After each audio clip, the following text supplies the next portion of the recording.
Hey there, science fans! Today we're diving into the fascinating world of genetics. You know how computers have code that tells them what to do? Well, our bodies have code too. It's called DNA. DNA is like a giant instruction manual. It's packed with genes that determine our traits, from eye color to height, but DNA is super long and thin like a microscopic thread. To keep it organized, it's coiled up tightly into structures called chromosomes. Think of chromosomes like instruction books. Each chromosome contains chapters of genetic information. Humans have 23 pairs of these instruction books, making a total of 46. Pretty cool, right? Now, sometimes these instruction books can have typos or missing pages. That's where karyotyping comes in.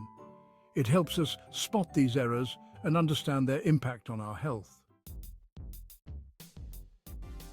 So, what exactly is karyotyping? It's like taking a picture of all the chromosomes in a cell. Imagine spreading out all 46 chromosomes on a table and taking a snapshot. That's karyotyping. Scientists use special dyes to stain the chromosomes, making them easier to see under a microscope. Each chromosome has a unique banding pattern, kind of like a barcode. By looking at the size, shape, and banding pattern of the chromosomes, scientists can identify any abnormalities. Karyotyping is super helpful in diagnosing genetic disorders. It's like proofreading those instruction books to find any misspellings or missing sentences. This information can help doctors provide better care and treatment options for patients. Now that we know what karyotyping is, let's zoom in and explore the amazing structure of chromosomes. Chromosomes may look like tiny eggs under a microscope, but they have a fascinating structure. Let's break it down. Imagine a chromosome as a stick of gum with a pinch in the middle. That pinch is called the centromere. It holds the two halves of the chromosome together, kind of like a belt. The two halves are called chromosome arms. One arm is shorter and called the P arm, while the other is longer and called the Q arm. Think of it this way: P for petite and Q for Q, which is a long line. At the ends of each arm are protective caps called telomeres. They're like the plastic tips on shoelaces that prevent them from fraying. Now remember those 23 pairs of chromosomes we talked about? 22 pairs are called autosomes, and they're the same in males and females.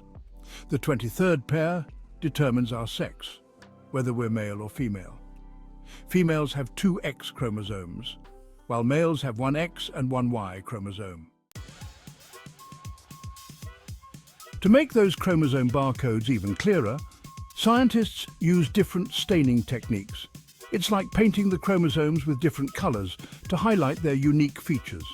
One popular technique is called G-banding. It uses a special dye called gemsostain, which creates light and dark bands along the chromosomes. The pattern of these bands helps scientists identify each chromosome and spot any structural changes. Another technique is R-banding, which is like a photographic negative of G-banding. It produces a reverse pattern of light and dark bands. C-banding specifically stains the centromere, while Q-banding uses fluorescent dyes to create bright bands under UV light. These banding techniques are like giving each chromosome a unique fingerprint.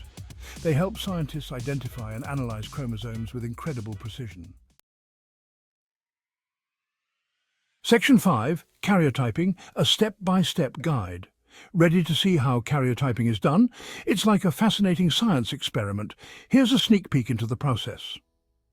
Step 1, sample collection. First, scientists need a sample of cells. This could be blood, skin, amniotic fluid, the fluid surrounding a baby in the womb, or even tumor tissue. Step 2, growing cells. Sometimes scientists need to grow more cells in a lab dish to have enough for karyotyping. This is called cell culture. Step 3, freezing the action.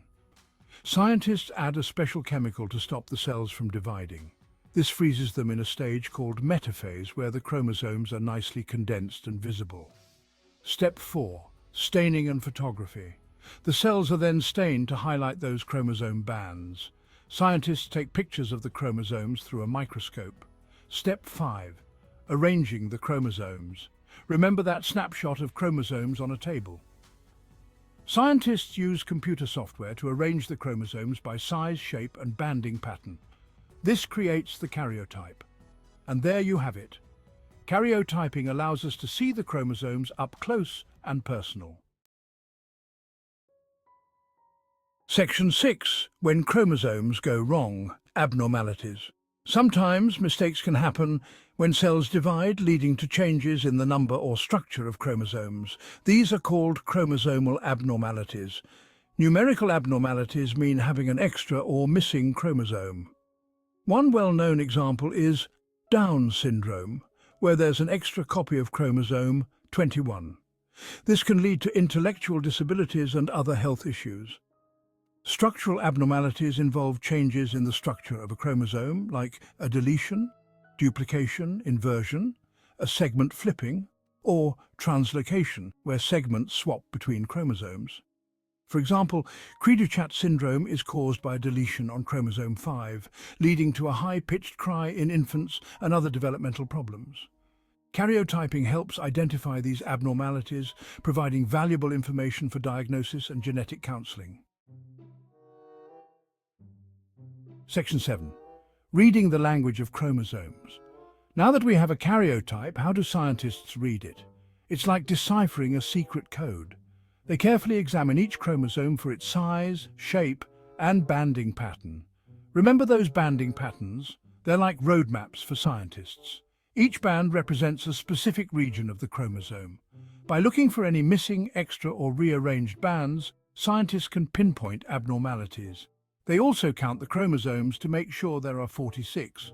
Any extra or missing chromosomes can indicate a genetic disorder. It's like making sure all the instruction books are present and accounted for. Karyotype analysis requires expert training and a keen eye for detail. It's like being a chromosome detective.